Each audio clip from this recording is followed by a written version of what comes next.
Shalom, kita kembali lagi dalam kebenaran firman Tuhan bersama-sama dalam program Rema.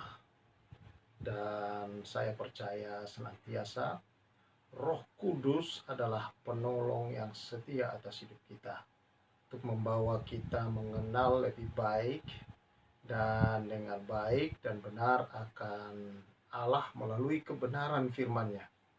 Ya. Nah, saudara, kita sudah berada pada 1 Raja-Raja pasal yang ketiga, ya. Dan saya percaya saudara terus membaca firman Tuhan, karena firman itulah pelita bagi kaki kita dan terang di jalan hidup kita. Bahkan dalam Mazmur 119 yang saya kutip tadi itu ada 119 ayat 105, dalam pasal 119 juga ayat yang ke-9, saudara-saudara, dikatakan di sana, dengan apakah seorang muda mempertahankan kelakuannya bersih? Ya, dikatakan di sana dengan menjaganya sesuai dengan firman Tuhan. Ya, karena itu saudara, semua golongan, ya, usia memerlukan firman Allah. Karena firman inilah saudara-saudara yang dapat mengajar, dapat menyatakan kesalahan, dapat menuntun, membimbing kita, dan membawa kita ke dalam seluruh kebenaran untuk mengenal Allah kita. Nah, dalam 1 Raja-Raja pasal yang ketiga, misalnya di sini, saya akan bacakan dari ayat 4. Dikatakan demikian. Pada suatu hari raja pergi ke Gibeon untuk mempersembahkan kurban, sebab disitulah tempat pemujaan terbesar. 1.000 kurban bakaran dipersembahkan Salomo di atas mezbah itu. Di Gibeon, Tuhan menampakkan diri kepada Salomo dalam mimpi pada waktu malam. Berfirman Allah, mintalah apa yang perlu kuberikan kepadamu. Lalu Salomo berkata, engkau telah menunjukkan kasih setia yang besar kepada hambamu Daud, ayahku, sebab ia telah hidup di hadapanmu dengan setia, benar, dan jujur terhadap engkau. Engkau telah memelihara kasih setia yang besar itu kepadanya dengan memberinya seorang anak yang duduk di tahtanya seperti yang terjadi hari ini. Sekarang ya Tuhan Allahku, engkau telah mengangkat hambamu ini menjadi raja menggantikan Daud ayahku, sekalipun aku masih muda belia dan belum berpengalaman. Hambamu ini berada di tengah-tengah umatmu yang telah kau pilih, umat yang besar, yang tidak terhitung dan tidak terkira banyaknya. Berikanlah kepada hambamu ini hati yang penuh pengertian untuk menjadi hakim atas umatmu dan dapat membedakan antara yang baik dan yang jahat. Sebab siapakah yang sanggup menjadi hakim atas umatmu yang besar ini? Tuhan berkenan kepada sebab Salomo meminta hal itu. Lalu Allah berfirman kepadanya, kepada Salomo, karena engkau telah meminta hal itu dan tidak meminta umur panjang dan kekayaan untuk dirimu sendiri, serta tidak meminta nyawa musuhmu, melainkan meminta pengertian untuk menegakkan keadilan, maka aku melakukan sesuai dengan permintaanmu. Sesungguhnya aku memberikan kepadamu hati yang bijak dan penuh pengertian, sehingga sebelummu tidak ada seorang seperti engkau, juga sesudahmu tidak akan muncul seorang seperti engkau. Juga apa yang tidak kau minta aku berikan kepadamu, baik kekayaan maupun kemuliaan, sehingga sepanjang umurmu takkan ada seorang seperti engkau di antara raja-raja. Selain itu, jika engkau hidup menurut jalanku dan memelihara segala ketetapan dan perintahku seperti yang dilakukan Daud ayahmu, maka aku akan memberimu umur panjang. Lalu terjagalah Salomo, ternyata itu mimpi. Sekembalinya ke Yerusalem, ia berdiri di hadapan tabut perjanjian Tuhan dan mempersembahkan kurban bakaran dan kurban keselamatan. Kemudian dia mengadakan perjamuan bagi semua pegawainya. Nah, Keluarga besar Rema yang saya kasihi di dalam Tuhan Yesus Kristus. Sederhana sekali saudara-saudara kalau kita membaca bagian firman Tuhan ini, seorang raja yang masih sangat muda, tidak ada pengalaman saudara-saudara, bagaimana bisa memerintah bangsa yang besar seperti dia. Maka satu saat Tuhan datang kepadanya dan meminta dan berkata kepada Salomo bahwa minta apa yang kau perlukan. Dan rupanya saudara-saudara, dalam kemudaannya Salomo tidak terpancing meminta hal-hal yang menjadi keinginan dari kebanyakan orang. Dia memohon saudara bahwa dia tahu bahwa dia menghadapi bangsa yang besar. Berarti sekian banyak orang, sekian banyak persoalan yang akan dia hadapi. Persoalan bangsa, persoalan pemerintahan, dan banyak hal yang harus dia atur saudara-saudara. Dan dia sama sekali tidak pernah mengalami satu pendidikan secara khusus tentunya saudara-saudara bagaimana mengelola sebuah kerajaan seperti itu. Maka dia berkata bahwa kepada Tuhan bahwa dia membutuhkan adalah hati yang bisa menimbang segala perkara atas apapun persoalan di dalam bangsa yang sedang dia pimpin. Saudara-saudara yang saya kasih di dalam Tuhan, Tuhan mengabulkan apa yang dimintanya. Bahkan Tuhan berkata kemudian, karena engkau meminta hal itu dan itu berkenan kepada Tuhan, dan engkau tidak meminta kekayaan, kemuliaan, dan juga umur panjang, maka hal itu pun ditambahkan Tuhan kepadanya, yaitu kekayaan dan juga kemuliaan. Dan kalau dia tetap taat kepada kebenaran-kebenaran firman Tuhan, mengikuti ketetapan Tuhan, mengikuti perintah-perintah Tuhan dengan baik, maka dia akan mengalami juga panjang umur dan menikmati segala kasih karunia Tuhan yang besar itu. Saudara-saudara yang saya kasih di dalam Tuhan Yesus Kristus, kalau seandainya Tuhan hadir di depan Anda, dan saudara, Tuhan berkata, ya minta apa yang kau perlukan. Adakah kita berpikir seperti Salomo kira-kira?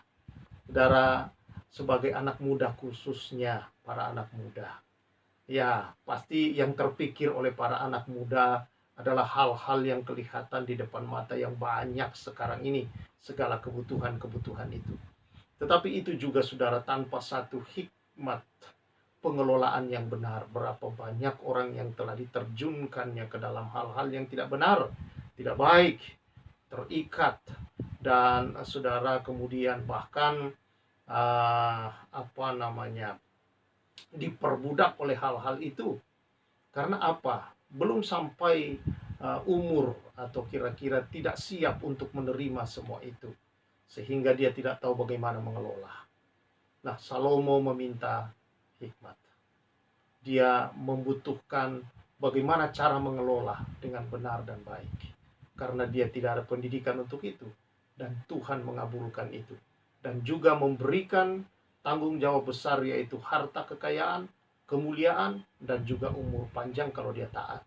Nah, banyak hal tentu kita belajar di sini, saudara-saudara yang saya kasih dalam Tuhan Yesus. Di sini kita melihat satu hal, bahwa dalam firman Tuhan, saudara-saudara, seringkali kita menemukan Tuhan kita ini dahsyat, Tuhan kita ini luar biasa. Dia yang justru menyuruh umatnya meminta-mintalah.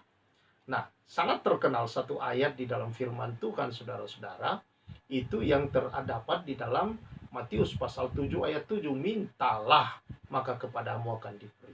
Carilah, engkau pasti akan menemukan. Dan ketoklah, pintu akan dibukakan bagimu. Nah, ini adalah saudara-saudara Tuhan kita yang berbicara. Di situ adalah khotbah Yesus sendiri. Dan di sini saudara-saudara jelas-jelas Tuhan datang dalam mimpi itu kepada Salomo berkata, minta apa yang kau butuhkan. Saya percaya saudara-saudara bahwa itulah sebenarnya karakter hati dari Allah kita. Dia adalah Allah, bukan Allah yang mengambil dari hidup ini. Dia adalah Allah yang mengaruniakan, memberi, saudara-saudara. Bahkan ketika itu saudara-saudara, Salomo tidak meminta apa-apa, Tuhan yang mendatangi, ayo minta. Ya, ayo minta. Di sini memperkenalkan kepada kita kan Allah kita, Allah yang murah hati, Allah yang kaya raya itu ingin saudara-saudara supaya anak-anaknya memiliki yang terbaik dalam hidupnya juga. Tetapi bukan hanya kita berbicara tentang meminta dalam hal ini misalnya meminta kekayaan, harta atau dan sebagainya yang seperti itu saudara. Tetapi lebih daripada itu adalah kita membutuhkan hikmat. Hikmat ini berfungsi dalam segala situasi keadaan hidup. Bagaimana mengelola dengan baik dan benar. Membutuhkan hikmat Tuhan yang sungguh saudara. Bagaimana kemudian hikmat ini ditunjukkan oleh Salomo ketika dua orang ibu yang sama-sama punya anak melahirkan. Lalu kemudian mereka tidur dan yang satu menghimpit anaknya lalu mati. Ya mungkin dia lupa dia tiduri atau apa. Saudara lalu mati. Lalu kemudian dia terbangun dan dia lihat anaknya mati. Dia tukar dengan temannya yang sebelah. Tetapi kemudian mereka mengajukannya kepada raja. Nah tentunya kita tidak tahu karena tidak ada saksi di situ, saudara, siapa ibu yang sesungguhnya. Nah di sini hikmat dibutuhkan. Tentu semua orang bingung apa yang harus dilakukan. Nah, saudara yang saya kasih dalam Tuhan Yesus Kristus, disinilah hikmat dibutuhkan. Tuhan taruh hikmat yang luar biasa pada Salomo. Dia memberikan hikmat, dia menyuruh ambil pedang. Dia bilang yang anak yang masih hidup ini belah dua aja. Kasih masing-masing separuh-separuh. Nah, ibu dari anak yang sesungguhnya itu yang punya belas kasihan, tidak ingin anak mati. Entah itu anaknya beneran atau bukan, dia tidak ingin saudara-saudara ada yang mati, dua-duanya mati. Dan dia punya belas kasihan, dan itulah seorang ibu yang sesungguhnya. Maka Salomo berkata, berikan padanya, karena dialah ibunya yang sesungguhnya. Ini hikmat. Kadangkala saudara, dalam banyak kebuntuan hidup kita hadapi, kalau tanpa hikmat Allah, seringkali orang tidak tahu apa yang harus dia buat. Bahkan orang bisa mengakhiri hidupnya dengan cara-cara yang tidak terhormat, saudara-saudara. Ya, saya katakan tidak terhormat, saudara. Karena apa? Karena dia sudah tidak memiliki jalan keluar. Menurut dia tidak ada hikmat di dalam hidupnya. Kita perlu itu, saudara, senantiasa. Dan itu jauh lebih dibutuhkan. Mengapa di sini, saudara? Kalau kita melihat bacaan kita tadi, kemudian Tuhan berkata, karena engkau meminta itu Tuhan beri. Lalu Tuhan berkata, karena engkau tidak minta kekayaan, harta, dan kemuliaan, aku juga berikan itu kepadamu. Jadi sesungguhnya hal seperti itu, saudara, sudah Tuhan siapkan, semua Tuhan sediakan. Tapi Tuhan ingin kita mengetahui yang terpenting juga dalam hidup ini. Di dalam Matius pasal yang ke-6, saudara-saudara, ayat yang ke-34, di sana Yesus dalam khotbahnya tentang hal kekhawatiran, dia berkata begini, bahwa carilah dahulu kerajaan Allah dan kebenarannya, maka yang lain yang kamu khawatirkan itu tentang makan, minum, pakaian dan sebagainya, kemewahan hidup itu, Tuhan berkata akan ditambahkan kepadamu. Jadi berarti saudara-saudara, hal-hal yang prioritas yang harusnya menjadi tujuan utama kita dalam hidup ini, saudara. Dan Tuhan mengerjakan, dan Tuhan telah menyediakan, ada bonus di balik-balik itu semua. Ya, Tuhan menyediakan segala yang kita butuhkan. Mungkin memang Tuhan tidak berikan kepada kita seperti misalkan, lalu kita menjadi kaya raya, punya mobil 3, punya rumah 4, lalu punya pesawat pribadi, punya perusahaan sekian. Tidak semua orang akan diberikan hal itu, saudara-saudara. Tetapi paling tidak Tuhan berikan saudara cukup. Saudara tidak berkekurangan, saudara cukup. Cukup bisa beli rumah, cukup bisa. Saudara yang saya kasih dalam Tuhan, artinya kecukupanlah. Penuh syukur, ada damai sejahtera. Sesungguhnya saudara, kekayaan yang terbaik, terbesar dalam hidup kita adalah damai sejahtera Allah. Banyak orang yang punya banyak hal tapi tidak ada damai dalam hidupnya. Ada orang yang mungkin saudara dia pas-pasan hidupnya, dia berkecukupan, tetapi dia penuh syukur, dia penuh damai. Nah ini orang yang kaya sesungguhnya. Saudara, percuma orang punya kekayaan banyak kalau dia tidak kaya di dalam jiwanya. Ya, dia tidak tenang di dalam jiwa dan pikiran dan hidupnya, tidak ada sukacita, tidak ada damai. Apalagi kalau dia tidak memiliki keselamatan yang pasti dari Allah. Nah, saudara-saudara yang saya kasih dalam Tuhan, sama seperti Salomo, sebenarnya khotbah Yesus itu dengan apa yang terjadi pada diri Salomo ini mirip-mirip. Ya, bahwa ketika Salomo tahu prioritas yang terbaik yang dia butuhkan, saudara, Allah telah menyediakan semua yang lainnya itu untuk dia. Namun saudara, ada satu hal di sini yang menjadi perhatian kita juga. Tuhan berkata di sini, ayat 14, selain itu, jika engkau hidup menurut jalanku, memelihara segala ketetapan dan perintahku seperti yang dilakukan Daud ayahmu, maka aku akan memberimu umur panjang. Soal penghidupan saudara sehari-hari, soal apa yang diperlukan, dibutuhkan atau diinginkan manusia, saudara-saudara, itu Tuhan telah sediakan, Tuhan telah karuniakan dalam hidup. Dalam perjanjian baru ketika Kristus bangkit dari antara orang mati, semua itu Tuhan persiapkan, siapkan, sediakan. Makanya Yesus berkata, jangan khawatir. Bukankah burung pipit, saudara-saudara, itu lihatlah atau pandanglah burung yang tidak menabur, tidak menuai. Nggak ada burung yang punya ladang, punya cangkul, kerja nyangkul, saudara. Tanam tidak ada, tapi dia diberi makan oleh Bapamu. Yang ngasih makan itu bukan siapa-siapa, Bapa, saudara, dan saya. Masa iya? Di rumah, saudara-saudara, di rumah saya, kami punya binatang-binatang piaraan, ada anjing, ada kucing, saudara-saudara. Nah, kita berusaha juga untuk memberikan mereka makan yang kenyang. Tapi tidak mungkinlah mereka melebihi anak-anak saya. Jauh lebih banyak tentunya kita memperhatikan dan kita memberi yang lebih baik untuk anak-anak. Bukankah demikian Bapa di surga, saudara-saudara?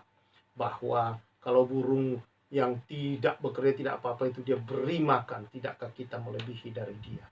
Ya, bunga-bunga di padang yang begitu cantik untuk mempercantik rumah, taman, apa sesuatu, pernikahan dan pesta-pesta itu menggunakan kembang-kembang, saudara-saudara. Yang sebentar lisut, layu, saudara-saudara, dan tidak ditengok lagi. Hanya waktu pesta ada, lalu kemudian dipajang sedemikian rupa, selesai pesta tidak ada yang tengok. Mati, mungkin tidak disiram, tidak diapa-apakan. Yang tumbuhan hidup. Nah, saudara, Tuhan berkata, keindahannya tidak ada. Salomo saja dalam keindahannya ini, saudara, tidak ada yang melebihi daripada bunga-bunga itu.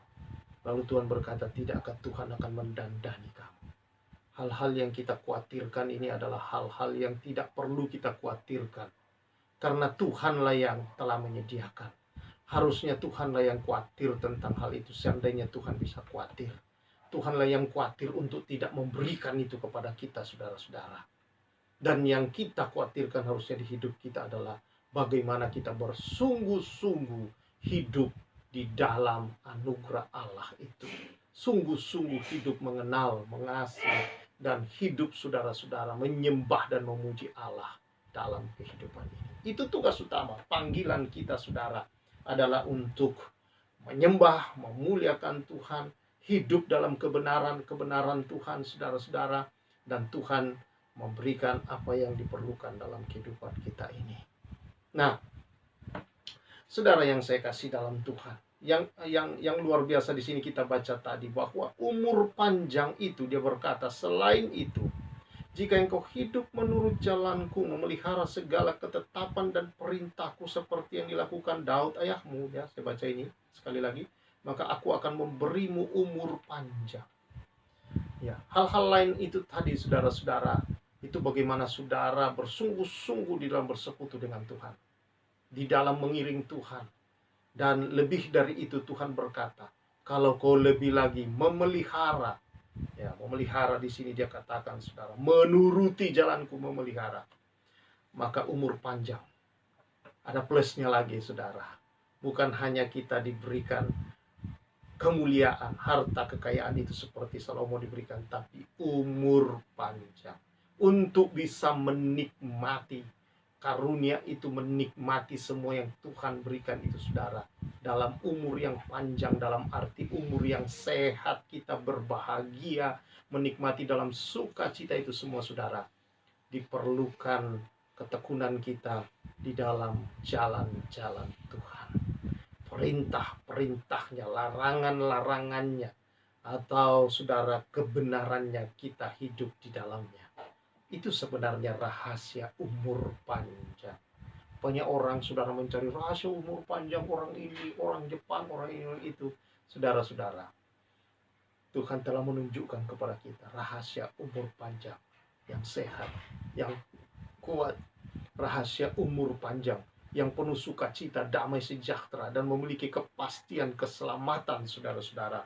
Dan lebih dari itu, saudara, rahasia umur panjang menikmati segala anugerah itu adalah dengan memelihara ketetapan dan perintah-perintah Tuhan. Mari hari ini, persoalan apa yang saudara hadapi? Dan terlalu banyak hal yang harus kita selesaikan dalam kehidupan sehari-hari. Tuhan berkata melalui Rasul Paulus, saudara, kepada anak-anak rohaninya, kepada Timotius, dia berkata, kalau engkau kurang hikmat, minta. Ya. Tuhan berkata kepada kita, kalau kita kurang hikmat, minta. Minta, saudara-saudara, hikmat itu kepada Tuhan. Karena dialah sumbernya. Dialah sang hikmat itu sendiri, Yesus Kristus. Kalau dia ada dalam hidup saudara, dia menjadi yang utama dalam hidup saudara. Mungkin ada banyak persoalan saudara hadapi, tetapi selalu ada hikmat Tuhan bagaimana menyelesaikan dan keluar dari sana. Karena hikmat itu ada di dalam Anda, Yesus Kristus, di dalam kuasa Roh-Nya, Roh Kudus. Kiranya kebenaran ini, saudara, senantiasa menyadarkan kita bahwa yang kita butuhkan di kehidupan ini perlu hikmat ilahi. Menghadapi kehidupan, menghadapi banyak orang, bagaimana kita menerima perkataan orang yang baik menjadikan kita baik, perkataan orang yang pedas menjadikan kita tidak pedis hati, saudara, tetapi menjadikan hidup kita menjadi lebih baik. Itu perlu hikmat mengelola semua itu, supaya kita tidak mudah pahit hati, sakit hati, cemburu, iri hati, dan segala-gala yang negatif tentang hati itu. Kita perlu hikmat Allah, karena hikmat itu membuat kita, saudara-saudara, untuk dapat mengelola segala sesuatu dengan baik, untuk kita tidak menjadi rusak kalau itu negatif, dan tidak menjadi angkuh, karena keangkuhan pun menghancurkan, saudara, kalau itu hal-hal yang positif. Kiranya, saudara-saudara, kita seperti khotbah Yesus berkata, carilah dahulu kerajaan Allah, prioritaskan yang memang seharusnya, yang lainnya, saudara-saudara, Tuhan telah sediakan di balik itu semua. Karena itu, jangan lelahkan dirimu dengan hal-hal dunia. Jangan, saudara-saudara, lelahkan hidupmu dengan semua itu. Kalau engkau berada di dalam kasih karunia Tuhan, dalam peristirahatannya Allah. Karena Allah kan sudah istirahat, sudah selesai. Semua dia katakan di kayu salib, sudah selesai. Dia telah selesaikan semua. Ya, dia tanggung semua hal-hal yang tidak mungkin kita selesaikan. Dan kita hanya masuk dan menikmati semua yang sudah dia sediakan, dia selesaikan. Nah, saudara-saudara yang saya kasihi, karena itu, bekerjalah dalam ucapan syukur, bekerjalah dalam kekuatan Tuhan, berkaryalah dalam hidupmu ini dalam kuat kuasanya Tuhan. Seperti dalam Nabi Zakaria berkata, bukan kuat, bukan gagah kita, tapi karena roh Tuhan. Bersekutu dengan Tuhan senantiasa. Biarkan roh Tuhan hidup dalammu. Biarkan roh Tuhan menyertaimu senantiasa di sepanjang hari-harimu. Bekerja menghadapi apapun. Maka engkau tidak mudah dijatuhkan, engkau tidak mudah diruntuhkan, tidak mudah putus asa, tidak mudah, saudara-saudara, untuk hilang harapan, dan tidak mudah, saudara-saudara, untuk tergoda dan kemudian mengambil langkah-langkah yang tidak benar dalam hidup ini.